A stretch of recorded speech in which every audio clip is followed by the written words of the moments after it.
So the question on everyone's mind tonight, there are many actually, but the first one, who else might get implicated in this case?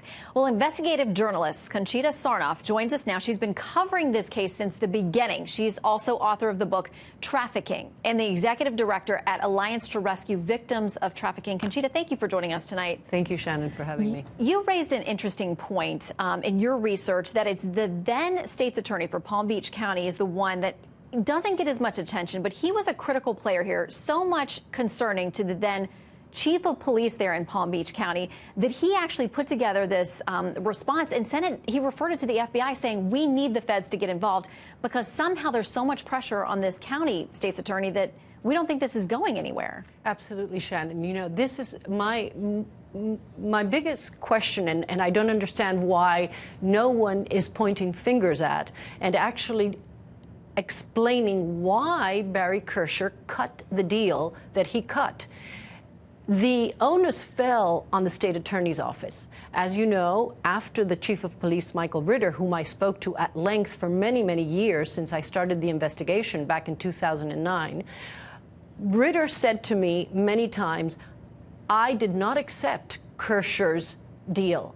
He wanted to charge him with a misdemeanor, no jail time, no restitution, and no registration as a sex offender. Then he took the case, Ritter takes the case to the feds. The police chief. Yes, Michael Ritter, the Palm Beach police chief, takes the case to the feds. That's when Acosta comes in. That's not until 2006. And so Acosta and his team, with Villafana and others, they start to investigate. That takes 2 years. There's a 53-page indictment against Epstein. But what happens? Well, we're getting close to the 2008 presidential campaign. Hillary Clinton is the Democratic shoo-in at the time. President Obama was still not at the forefront. And so I believe, given the information that I have and what I've read, that at the very top of the food chain, they did not want to make, as the Attorney General said to me when I interviewed him, Alberto Gonzalez, they did not want to make a political mess.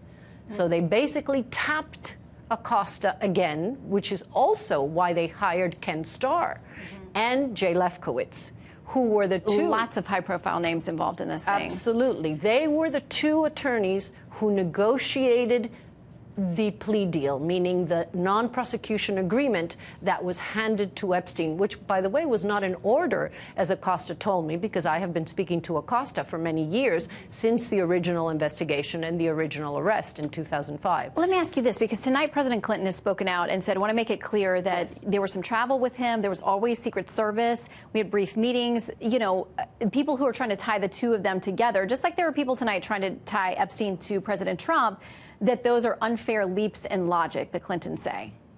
I have read too much information, and I have spoken to too many people on the inside. I actually attempted to interview Clinton, but he did not agree to do so.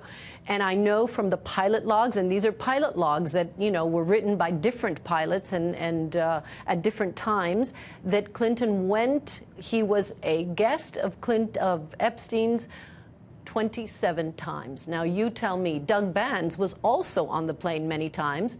Many of those times, Clinton had his Secret Service with him, and many times he did not.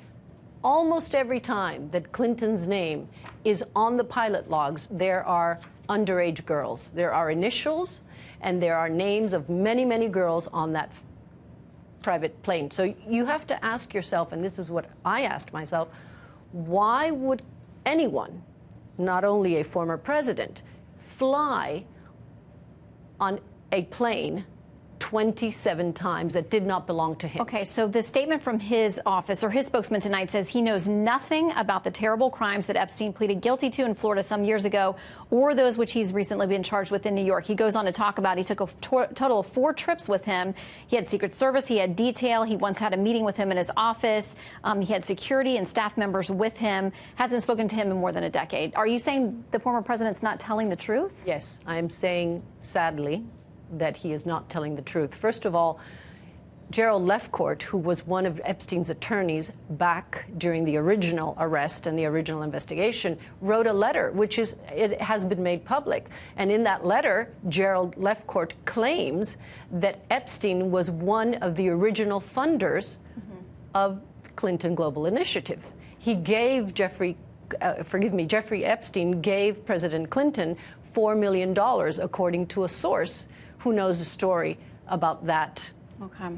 Well, the former president tonight saying he knows nothing about the crimes. They traveled together briefly. I know you've been digging on this for 10 years, so we'll continue to try to put the pieces together. That's his statement tonight. Yes. Your book is fascinating, and people who want to know more about it can dig in. So, Thank Conchita, thank you for coming in. Thank you very much for having me.